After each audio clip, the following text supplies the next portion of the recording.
Hello, GS academy के YouTube channel पर आपका स्वागत है। मैं हूं पवन। हम पढ़ रहे हैं जीके। जो पीछे आया हुआ है वो पढ़ रहे हैं हम, है ना। जो पीछे पेपर लगे थे एसएससी के, उनके मैं क्वेश्चन करवा रहा हूं आपको। ये वेरी वेरी वेरी इंपॉर्टेंट है, क्योंकि ये बार बार क्वेश्चन रिपीट होते हैं, वही क्वेश्चन है। तो देखते हैं हम पहला क्वेश्चन। ठीक है, ये बोल रहा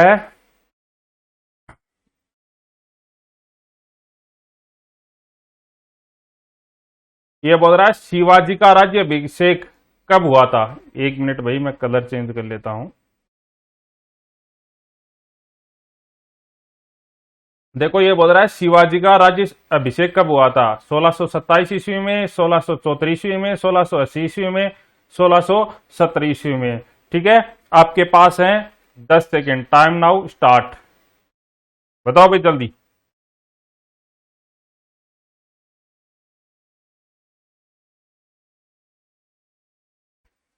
टाइम ओवर। तो इसका आएगा, वो आएगा 1674 में। तो राज्य अभिषेक कब हुआ था शिवाजी का? 1674 में। और जन्म कब हुआ था? वो होता 1627 में। कब हुआ था शिवाजी का जन्म? कब हुआ था? 1627 में हुआ था। और इनका राज्य अभिषेक हुआ था वो 1674 में हुआ था। अगर आपको डेट पूछ ले तो 16 जून इसकी डेट है, वो 16 जून 1674। ठीक है, इस समय शिवाजी का राज्य अभिषेक हुआ था। जिसने बी बताया वो सही है, अन्यथा गलत है। ठीक है, उनके गुरु का नाम बता सकते हो क्या आप शिवाजी के? हम एक्स्ट्रा बात करें तो कुछ शिवाजी के गुरु कौन थे? वो थे रामदास। कौन? रामदास। और उनकी माता जी का नाम जीजाबाई, जिनका उनके व्यक्तित्व पर बहुत ज्यादा प्रभाव पड़ा था। ठीक है ना।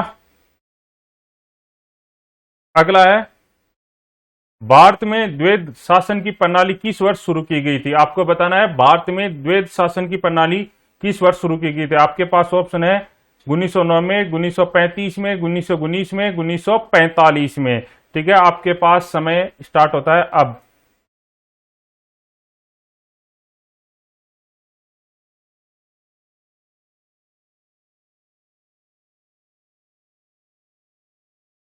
Time over. तो इसमें आएगा, वो आएगा 1919 में। कब हुआ था? 1919 में। ठीक है, भारत में द्वैध शासन प्रणाली किस वर्ष शुरुआत हुई थी? 1919 में हुई थी। उसके बाद में जो भारत अधिनियम है, भारत सरकार अधिनियम 1935 में इसको समाप्त कर दिया गया था। ठीक है ना। तो इसका ऑप्शन आएगा 1919 सी ऑप्शन। ठीक है। अगला, कौन यंग इंडिया और हरिजन का संपादक था? आपके पास ऑप्शन है, पहला पंडित जवाहरलाल नेहरू, दूसरा बी आर अम्बेडकर, तीसरा महात्मा गांधी और चौथा है सुभाष चंद्र बोस। आपका समय शुरू होता है अब।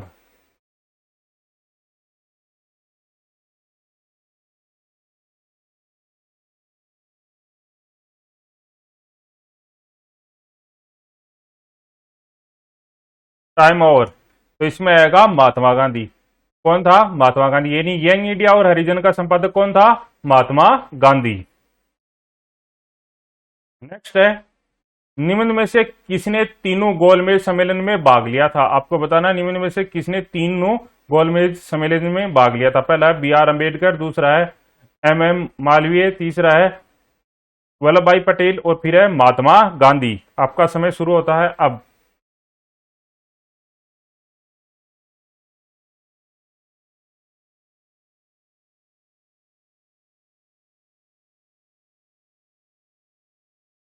Time over.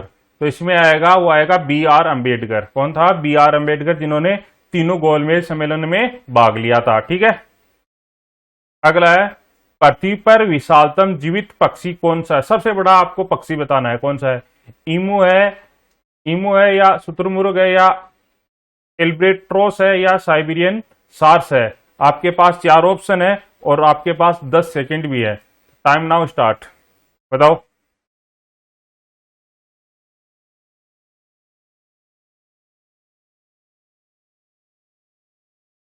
Time over.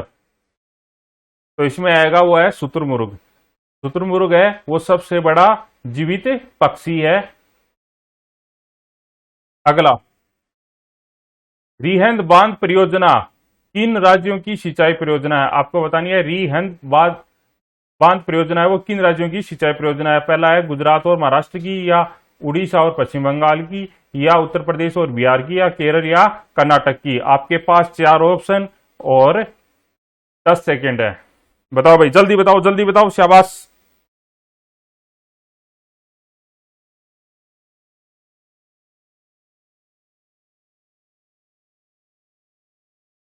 Time over. और ये है उत्तर प्रदेश और बिहार। देखो ये रिहंद बांध परियोजना है, ये रिहंद नदी पे है, उत्तर प्रदेश में बना हुआ है बांध, ठीक है। और ये रिहंद है, ये सोन नदी की सहायक नदी है। किसी सहायक नदी है ये? सोन नदी की सहायक नदी है रिहंद, उस पे बना हुआ है रिहंद बांध, ठीक है। और बात करूं तो मैं इसको, देखो रिहंद बांध को एक और नाम से भी जाना जाता है, बता सकते हो क्या, क्या किस नाम से जाना जाता है? वो जाना जाता है गोविंद वल्लभ पंत सागर परियोजना, इस नाम से भी जाना जाता है। तो रिहंद बांध परियोजना का दूसरा नाम क्या है? गोविंद वल्लभ पंत सागर परियोजना, ठीक है ना। और ये किन राज्यों की सिंचाई योजना है? ये उत्तर प्रदेश और बिहार की है, ठीक है। किस नदी पे है? रिहंद नदी पे। रिहंद नदी है वो किसकी सहायक नदी है? सोन नदी की, ठीक है। अगला है, भारत में समतल अंतरिक्ष यान प्रचालन का मरम केंद्र MCF यानी मास्टर कंट्रोल फैसिलिटी का मुख्यालय है। आपके पास पहला ऑप्शन हैदराबाद, दूसरा थुम्बा, तीसरा हरिकोटा, चौथा है हासन। आपका समय शुरू होता है अब, आपको सिर्फ 5 सेकंड दी जाएगी।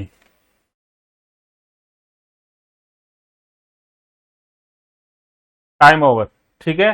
तो ये कहाँ है? ये है हासन में, कर्नाटक में। कहाँ? हासन एक जगह है कर्नाटक में, वहां है ये मास्टर कंट्रोल फैसिलिटी का मुख्यालय, ठीक है।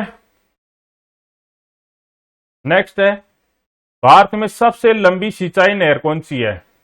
सरहिंद नहर, यमुना नहर, इंदिरा गांधी नहर, पूर्वी कोसी नहर। आपके पास है 4 ऑप्शन और 5 सेकंड, जल्दी बताओ। टाइम ओवर, ठीक है।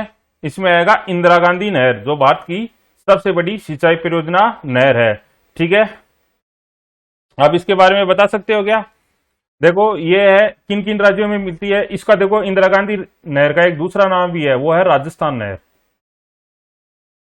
इसको राजस्थान नहर के नाम से भी जाना जाता है। और ये राजस्थान, पंजाब और हरियाणा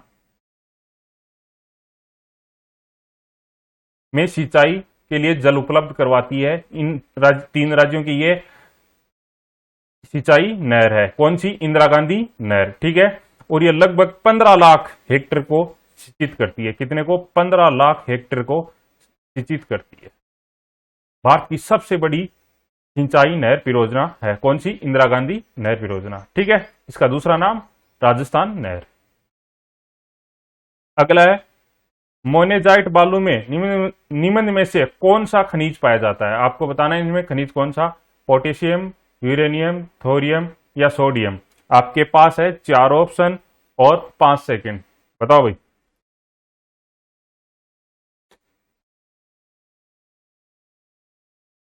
टाइम ओवर। और इसमें आएगा थोरियम, ठीक है। तो मोनेजाइट बालू में क्या पाया जाता है? कौन सा खनिज पाया जाता है? थोरियम खनिज पाया जाता है। कौन सा? थोरियम, ठीक है। अगला, धनिया में उपयोगी अंश होते हैं, यानी धनिया होता है ना, उसमें कौन से उपयोगी अंश होते हैं? मूल और पत्ते, पत्ते और पुष्प, पत्ते और सूखे फल, पुष्प और सूखे फल। आपके पास 4 ऑप्शन और 5 सेकंड है। घर में बहुत काम लेते हो आप धनिया, बताओ।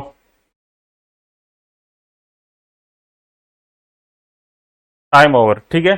इसमें आएगा आपका, वो आएगा पत्ते और सूखे फल। अरे हरा धनिया काम लेते हो तो उसमें पत्ते काम लेते हो, सूखे फल तो पिसा हुआ आते हैं ना वो छोटे छोटे, तो वो हो गए उसके सूखे फल, ठीक है। जिसका हम जैसे वो बनाते हैं, पाउडर बना के काम में लेते हैं, ठीक है। अगला, किस पादप को शाकीय भारतीय डॉक्टर कहते हैं? किस पादप को शाकीय भारतीय डॉक्टर कहते हैं? किसको कहते हैं? आंवला को कहते हैं, या आम को, या नीम को, या तुलसी को? आपके पास 4 ऑप्शन और 5 सेकंड है, बताओ भाई।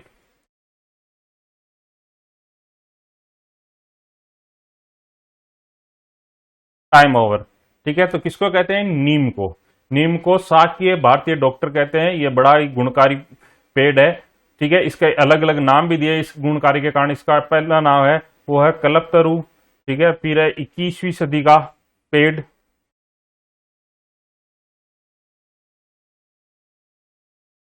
ठीक है, और नए युग का अवतार।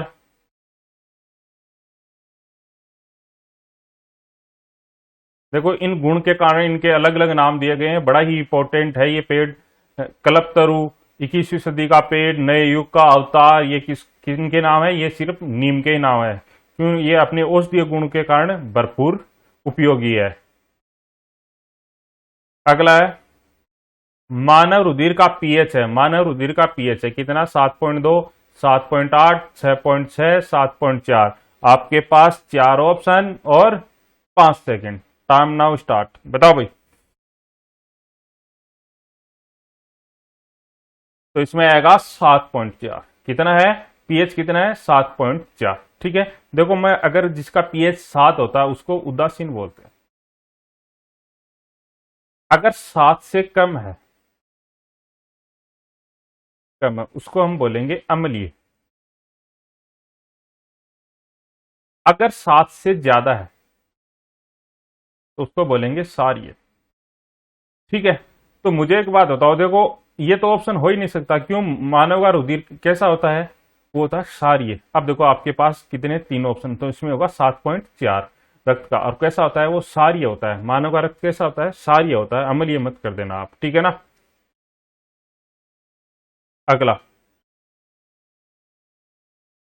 शरीर में सबसे बड़ी अंतःस्रावी ग्रंथि कौन सी है? आपको बताना है। आउटू है, या परावटू है, या अधिवृक्क है, या पीयूष ग्रंथि है। ठीक है, आपके पास चार ऑप्शन और आपके पास समय है कितना? 5 सेकंड। बताओ भाई, जल्दी बताओ, जल्दी बताओ। Good good. Time over. ठीक है, तो इसमें आएगा कौन सा आएगा? वो आएगा थायराइड या आउटू। ठीक है, ये सबसे बड़ी अंतः स्रावी ग्रंथि है जो गले में पाई जाती है। कहाँ पाई जाती है? गले में। ठीक है, इसमें आयोडीन भरपूर मात्रा में संचित रहता है। ठीक है, इसकी कमी से गलगंड रोग भी होता है, आपको पता होगा। ठीक है ना। और इसकी मैं और बात करूं तो आप मुझे एक बताओ कि सबसे बड़ी ग्रंथि कौन सी है? सबसे बड़ी ग्रंथि वो है लीवर। कौन सी है? लीवर। ठीक है, सबसे बड़ी ग्रंथि है और ये बाह्य स्रावी ग्रंथि है।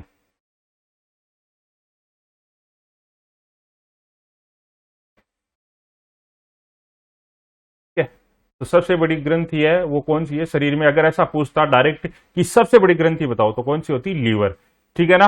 लेकिन ये पूछा कि सबसे बड़ी अंतःस्रावी ग्रंथि कौन सी है, तो वो है थायराइड या आउटू। ठीक है, ये गले में पाई जाती है। अगला, निम्नलिखित में से कौन सा, निम्नलिखित में से विशालतम स्तनधारी कौन सा है? यानी आपको बताना कि सबसे विशालतम स्तनधारी पृथ्वी पे कौन सा है? हाथी है, या व्हेल है, या डायनासोर है, या गेंडा है? आपके पास है चार ऑप्शन और 5 सेकंड। बताओ भाई।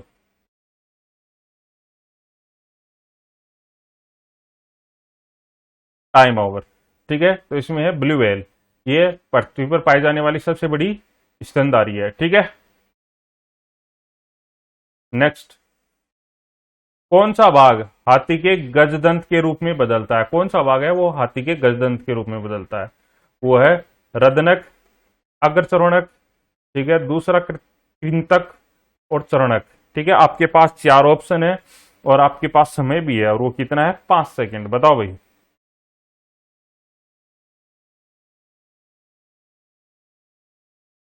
Time over. ठीक है, और वो कौन सा है? दूसरा कृंतक है, वो गजदंत के रूप में बदलते हैं। हाथी के जो दूसरे कृंतक है वो किस रूप में बदलते हैं? गजदंत के रूप में बदलते हैं। तो इसमें आएगा ऑप्शन सी। ठीक है, जिसने बताया वो सही है, अन्यथा गलत। अरे ज्यादा से ज्यादा कमेंट किया करो। कल बोल रहे थे कि क्वेश्चन नंबर पता नहीं, आज मैंने क्वेश्चन नंबर भी लगा दिए हैं। तो आपको दिक्कत नहीं होनी चाहिए, ज्यादा से ज्यादा कमेंट करें आप, अन्यथा मजा नहीं आएगा। अगला है, प्रकाशीय तंतु किस परिघटना पर आधारित है? व्यतिकरण पर है, या परिक्षेपण पर आधारित है, या विवर्तन पर, या पूर्ण आंतरिक परावर्तन के पर? आपके पास चार ऑप्शन और 5 सेकंड। बताओ भाई, जल्दी बताओ।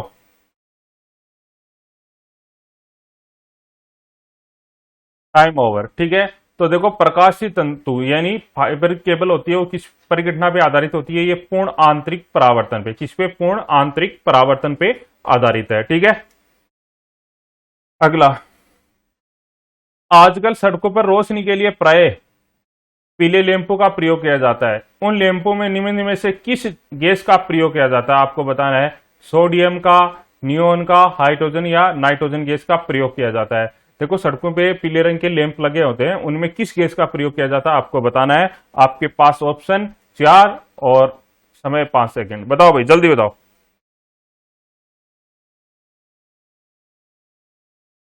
Time over. तो इसमें आएगा आपका, वो आएगा सोडियम। ठीक है, जो सड़कों पे लगे होते हैं ना छोटे छोटे लैंप, पीले रंग के लैंप लगे होते हैं, ठीक है, तो उसमें कौन सी गैस होती है? सोडियम। तो कौन से पाई जाती है उसमें? सोडियम गैस पाई जाती है। ठीक है, अगला, मिर्ची का एक उदाहरण है। किसका उदाहरण है? केवल प्रकाश के अपवर्तन का, केवल प्रकाश के पूर्ण आंतरिक परिवर्तन का, प्रकाश के अपवर्तन और पूर्ण आंतरिक परिवर्तन का, या केवल प्रकाश के परिक्षेपण का। आपके पास 4 ऑप्शन और समय है आपके पास में कितना बताऊं? 5 सेकंड। ठीक है, बताओ भाई, जल्दी बताओ, जल्दी बताओ, शाबाश, गुड, टाइम ओवर। ठीक है, तो इसमें आएगा कौन सा? मरीचिका होती है पहले तो ये बताओ। तो देखो मरुस्थल, या आप जैसे गर्मियों में सड़क पे जाते हो तो पानी सा भरा हुआ दिखता है, तो वैसे ही मरुस्थल में इसको देखो मिराज भी बोलते हैं। कई बार मिराज आ जाता है। तो क्या मिराज का मतलब होता है भ्रम। तो क्या होता है कि जैसे मरुस्थल में आपको जैसे हिरण वगैरह है उनको दूर पानी दिखाई देता है, लेकिन वहां जाते हैं तो पानी नहीं होता। तो ऐसे ही हिरण उधर उधर भटकती रहती है, ठीक है, और वो मर जाती है। ठीक है, किसके कारण? मरीचिका के कारण ही। ठीक है, तो ये किसके कारण होता है? ये प्रकाश के अपवर्तन और पूर्ण आंतरिक परावर्तन की घटना के कारण होता है। तो मरीचिका किसके कारण होती है? प्रकाश के अपवर्तन और पूर्ण आंतरिक परावर्तन के कारण। ठीक है, कोई दिक्कत? नेक्स्ट, यह आकाश में नीला रंग प्रकट होने के साथ संबंधित प्रकाश की परिघटना है। ये बोल रहा है आकाश में नीला रंग प्रकट होने के साथ संबंधित प्रकाश की परिघटना है। व्यतिकरण, परावर्तन, अपवर्तन, प्रकीर्णन। आपके पास 4 ऑप्शन है और आपके पास समय है वो 5 सेकेंड है। बताओ भाई, जल्दी बताओ।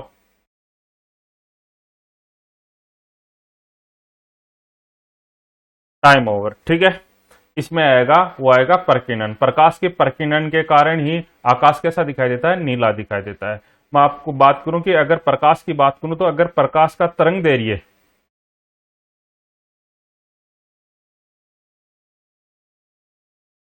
कम है, अगर प्रकाश का तरंग दैर्ध्य कम है, ठीक है, तो उसका प्रकीर्णन सबसे ज्यादा होगा, सबसे ज्यादा होगा। ठीक है, अगर प्रकाश का तरंग दैर्ध्य अधिक है तो प्रकीर्णन है वो सबसे कम होगा, सबसे कम होगा। ठीक है, तो इसी के कारण है बैंगनी रंग है उसका, बताओ उसका अधिक होता है या कम होता है? बैंगनी का है वो अधिक होता है। क्या होता है? अधिक। किसका? बैंगनी का। मैं लिख देता हूं, बैंगनी का प्रकीर्णन सबसे अधिक होता है और सबसे कम किसका होता है? लाल का। सबसे कम किसका होता है? लाल का। और सबसे ज्यादा किसका होता है? बैंगनी कलर का। ठीक है ना, कोई दिक्कत? अब देखो आगे, निम्न में से किस क्षेत्र में स्प्रेडशीट सॉफ्टवेयर का प्रयोग किया जाता है? मनोविज्ञान में, प्रकाशन में, सांख्यिकी में या संदेश प्रेषण में? आपके पास 4 ऑप्शन है और मात्र 5 सेकंड है। बताओ भाई, जल्दी बताओ, शाबाश शाबाश शाबाश। Time over. ठीक है, तो इसमें आएगा सांख्यिकी। सांख्यिकी मतलब स्टेटिक्स में। ये स्प्रेडशीट होती क्या है? ये देखो एमएस ऑफिस में एक होता है, इसको एक्सेल बोलते हैं। एक्सेल सॉफ्टवेयर होता है ना, एप्लीकेशन होता है। उसमें हम डेटा वगैरह, मार्कशीट वगैरह, आपने आरकेसीएल तो किया होगा, उसमें आते हैं ना डेटा, मार्कशीट वगैरह बनाने में, उसमें जो जितने भी स्टेटिक यानी डेटा के यूज में किसका प्रयोग किया जाता है? वो स्प्रेडशीट सॉफ्टवेयर का प्रयोग किया जाता है। ठीक है ना, अगला, ग्रुपवेयर होता है। आपको बताना है ग्रुपवेयर क्या होता है। Hardware, network, software, firmware. आपके पास 4 ऑप्शन और मात्र 5 सेकंड, जल्दी बताओ।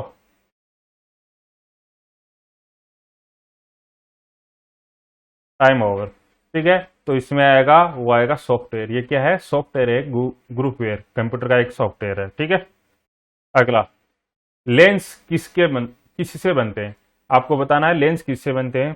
पायरेक्स कास्ट से, फ्लिंट कास्ट से, साधारण कास्ट से, कोबाल्ट कास्ट से। आपके पास 4 ऑप्शन है और मात्र आपके पास 5 सेकंड है भाई, जल्दी बताओ जल्दी बताओ। Time over. ठीक है, तो ये बनते हैं फ्लिंट कास्ट से। किससे बनते हैं? फ्लिंट कास्ट से। लेंस किसके बने होते हैं? फ्लिंट कास्ट से। जो न तो स्क्रैच होते हैं न खराब होते हैं, तो वो फ्लिंट कास्ट से बने होते हैं। अगला, रबड़ को वल्कनीत करने के लिए, यानी उसको लंबा खींचने के लिए, टूटे नहीं, रबड़ को वल्कनीत करने के लिए प्रयुक्त तत्व है, यानी कि इसमें क्या मिलाया जाता है? उसमें सल्फर मिलाया जाता है या ब्रोमीन मिलाया जाता है या सिलिकॉन या फास्फोरस। आपके पास ऑप्शन 4 और समय है आपके पास मात्र 5 सेकंड। बताओ भाई, जल्दी बताओ। Time over. ठीक है, तो इसमें सल्फर मिलाया जाता है। ठीक है, सल्फर को अधिक प्रत्यास्थ करने के लिए, यानी लंबा खींचे तो टूटे नहीं, तो इसमें इसके लिए क्या मिलाया जाता है? सल्फर मिलाया जाता है। रबड़ में क्या मिलाया जाता है? सल्फर। ठीक है, अगला,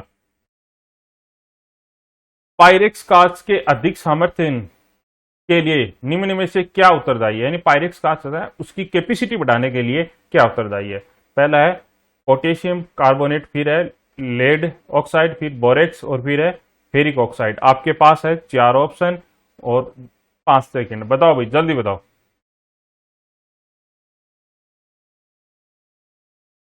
टाइम ओवर। ठीक है, तो इसमें आएगा बोरेक्स। क्या आएगा? बोरेक्स मिलाया जाता है। पायरेक्स कांच की अधिक कैपेसिटी बढ़ाने के लिए क्या मिलाया जाता है? बोरेक्स मिलाया जाता है। ठीक है, अगला, कैंसर के उपचार के लिए प्रयुक्त उत्कृष्ट गैस है, कौन सी गैस है जो जो कैंसर के उपचार में काम आती है? हीलियम, ऑर्गन, क्रिप्टॉन या रेडोन। आपके पास 4 ऑप्शन है और समय है आपके पास 5 सेकंड। बताओ भाई, जल्दी बताओ।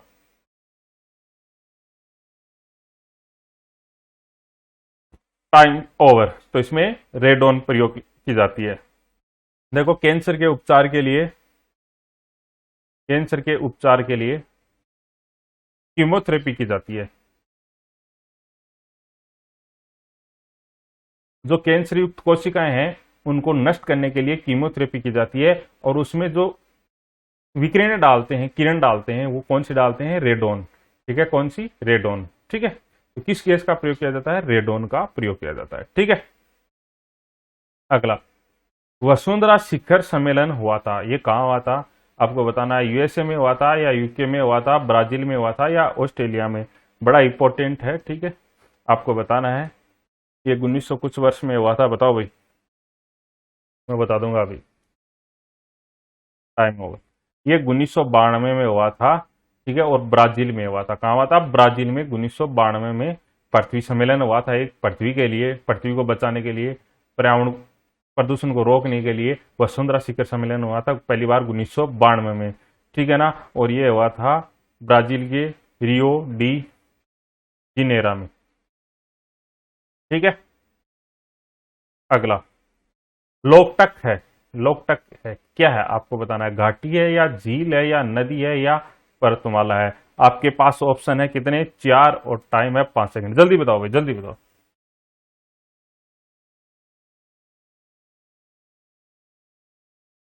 Time over. ये एक झील है मणिपुर की। लोकटक क्या है? एक झील है किसकी? मणिपुर। किस राज्य की है? मणिपुर की एक झील है लोकटक। ठीक है, अगला, निम्न में से किस नगर को अधिकतम अंतरिक्ष विकिरण प्राप्त होती है? तो इनमें से देखो ऑप्शन दिए, इनमें से किसको अधिकतम प्राप्त होती है? चेन्नई को, मुंबई को, कोलकाता को या दिल्ली को। ठीक है, आपके पास 4 ऑप्शन है और आपका समय शुरू होता है अब।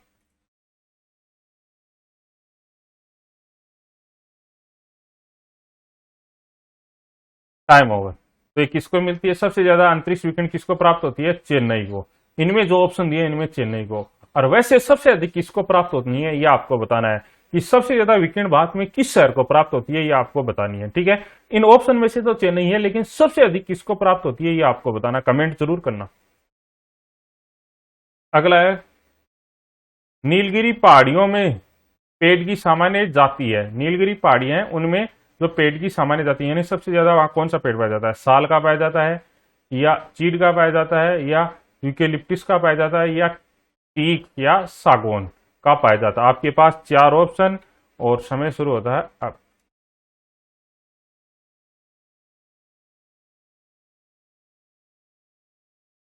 Time over. ये है टीक।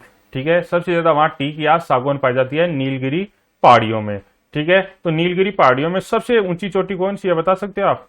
वो है दोदा बेटा। नीलगिरी पहाड़ियों की सबसे ऊंची चोटी है वो है दोदा बेटा, और इसकी ऊंचाई है वो है 2695 मीटर। कितनी है? 2695 मीटर इसकी ऊंचाई है। ठीक है ना। अगला देखो, अच्छा क्वेश्चन है, बहुत ही अच्छा क्वेश्चन है। सियाचिन जाने वाला पहला भारतीय प्रधानमंत्री कौन था? आपको बताना है सियाचिन जाने वाला पहला भारतीय प्रधानमंत्री। राजीव गांधी, इंदिरा कुमार गुजराल, मनमोहन सिंह, इनमें से कोई नहीं। ठीक है, आपके पास 4 ऑप्शन है और समय शुरू होता है आपके पास अब।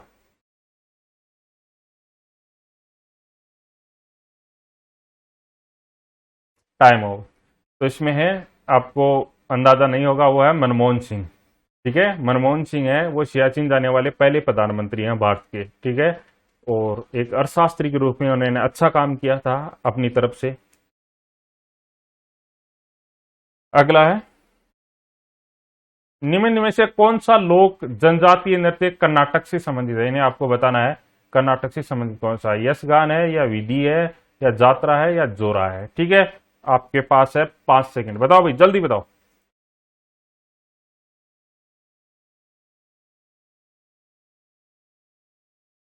Time over. यह है यशगान। ठीक है, तो कर्नाटक से संबंधित कौन सा जनजातीय नृत्य है? यशगान। यशगान जनजाति है वो कर्नाटक से संबंधित। आपको बताना है विधि, जात्रा और झोरा के बारे में, ये कहाँ के हैं। ठीक है, इन तीनों के बारे में आप कमेंट करके जरूर बताइएगा। अगला है, चेचक के लिए टीके का आविष्कार किसने किया था? चेचक के लिए टीके का आविष्कार किसने किया था? आपके पास ऑप्शन है, पहला है सर फ्रेडरिक ब्रॉन्ट बेटिंग, फिर है सर अलेक्जेंडर फ्लेमिंग, या एडवर्ड जेनर, या लुई पास्चर। आपके पास 4 ऑप्शन है और समय शुरू होता है अब। बताओ भाई जल्दी बताओ।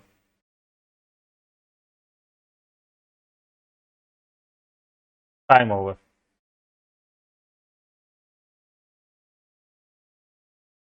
ठीक है, तो इसमें आएगा भाई, सॉरी आगे चला गया था, तो इसमें आएगा एडवर्ड जेनर। ठीक है, उन्होंने किया था टीके का आविष्कार, और कब किया था? 1796 में किया था। कब किया था? 1796 में एडवर्ड जेनर ने जो चेचक है उसके टीके का आविष्कार किया था। ठीक है ना। इसकी, और ये वायरस जनित रोग है चेचक। ठीक है, किस, कौन सा है? वायरस जनित रोग है चेचक। ठीक है, अगला, ब्रिटिश संसद का सदस्य बनने वाला पहला भारतीय कौन था? ब्रिटिश संसद का सदस्य बनने वाला पहला भारतीय, बंकिम चंद्र चटर्जी, WC बनर्जी, या दादा भाई नौरोजी, इनमें से कोई नहीं। आपके पास 4 ऑप्शन और 5 सेकंड है, बताओ भाई जल्दी बताओ, जल्दी बताओ।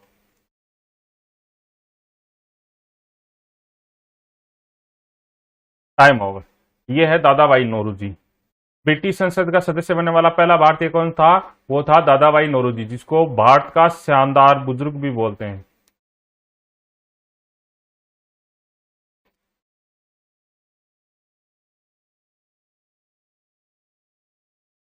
भारत का शानदार बुजुर्ग भी किसे बोलते हैं?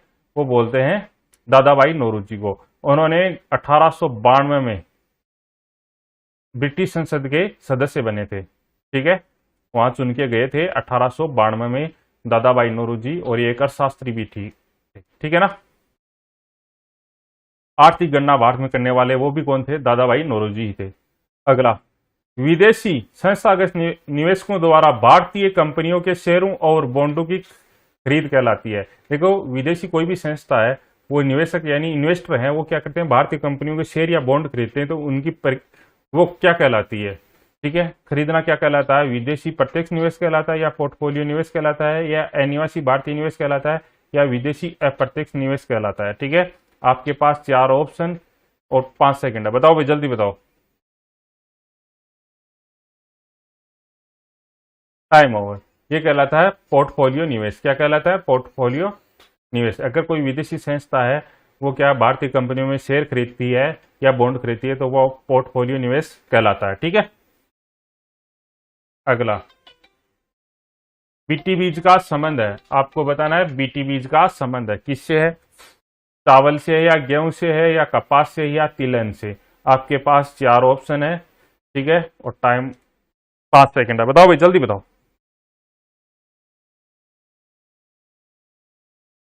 टाइम हो। ये किससे संबंधित है, कपास से संबंधित है। बीटी बीज का संबंध किससे है, कपास से संबंधित है। ठीक है, अगला अंतर्राष्ट्रीय परमाणु ऊर्जा एजेंसी का मुख्यालय है, आपको बताना है अंतर्राष्ट्रीय परमाणु ऊर्जा एजेंसी का मुख्यालय कहाँ है, जिनेवा में है या पेरिस में है, वियना में है या वाशिंगटन में है।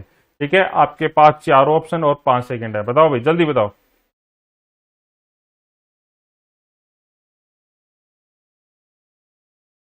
Time over. ठीक है, यह है वियना में।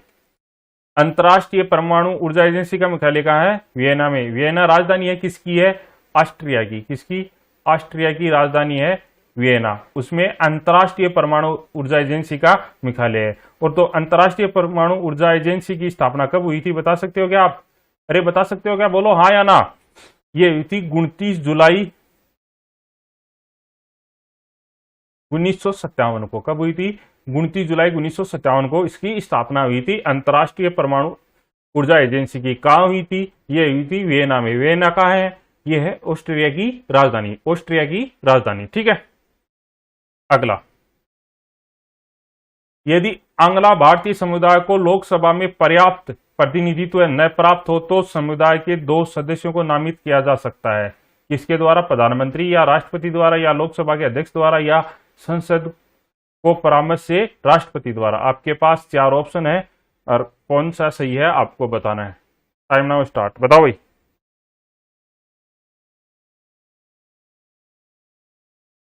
Time over. तो ये राष्ट्रपति के द्वारा नियुक्त किए जा सकते हैं। अगर लोकसभा में जो आंग्ला भारतीय समुदाय है उसके अगर पर्याप्त प्रतिनिधित्व नहीं है तो वो 2 सदस्यों को चुन सकता है राष्ट्रपति, अनुच्छेद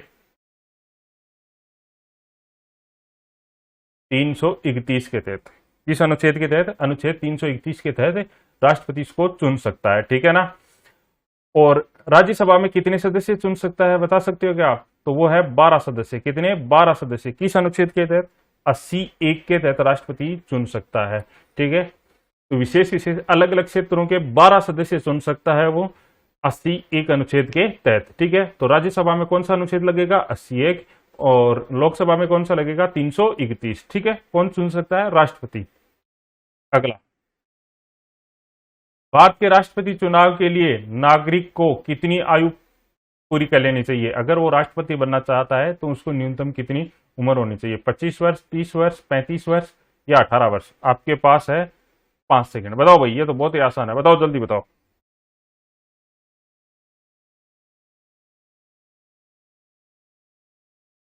टाइम ओवर। तो कितनी, 35 वर्ष। ठीक है, तो राष्ट्रपति चुनाव के लिए कैंडिडेट को कितनी उम्र चाहिए, 35 वर्ष न्यूनतम होनी चाहिए। ठीक है, इसका चुनाव कौन करता है, राज्यसभा और लोकसभा के, राज्यसभा, लोकसभा तथा विधान परिषदों के सदस्य। ठीक है ना, यानी राज्य की जैसे एमएलए, एमपी, ठीक है, वो इसका चुनाव करते हैं।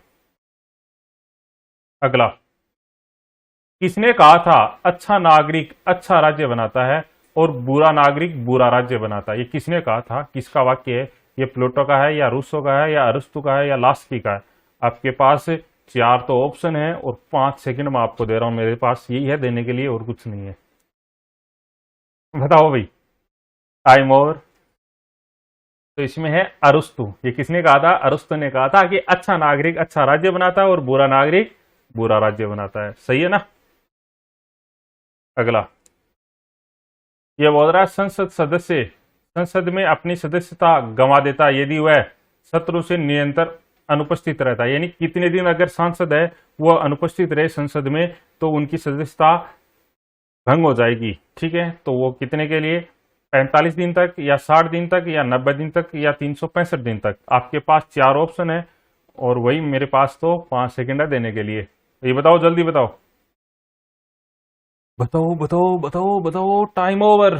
तो इसमें है 60 दिन तक। अगर 60 दिन तक कोई भी सत्र में भाग नहीं लेता है संसद, जो सांसद है संसद के किसी अधिवेशन में तो उसका सदस्यता है वो गायब हो जाती है, ठीक है ना। अगला, भारत में अवशिष्ट शक्तियां निहित है, किसमें? केंद्र सरकार में है या राज्य सरकार में, या केंद्र सरकार और राज्य सरकार दोनों में, या स्थानीय शासन में, ठीक है। आपको बतानी है, आपके पास ऑप्शन है 4 और 5 सेकंड। बताओ भाई, जल्दी बताओ। Time over. तो किसमें है? केंद्र सरकार में। केंद्र सरकार में है, वो अवशिष्ट शक्तियां प्राप्त हैं, सबसे शक्तिशाली है केंद्र सरकार, ठीक है। अगला है, बुद्ध को प्रबोध कहां प्राप्त हुआ था? आपको बताना है, लास्ट क्वेश्चन है, बुद्ध को प्रबोध कहां प्राप्त हुआ? सारनाथ में, या बोध गया में, या कपिल वस्तु में, या राजगृह में, ठीक है। आपके पास 4 ऑप्शन और 5 सेकंड। जल्दी बताओ भाई, जल्दी बताओ।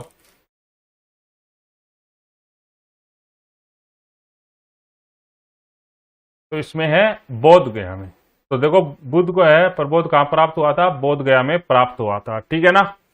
तो ये इतने क्वेश्चन थे जो एक पेपर में आए थे एसएससी के, ठीक है। तो मैं वही क्वेश्चन ले रहा हूं जो आने वाले आपके रेलवे में काम आएंगे, सीटेट में काम आएंगे, ठीक है ना। और सभी एग्जाम, जैसे एसएससी की एग्जाम आने वाली है उनमें काम आएंगे।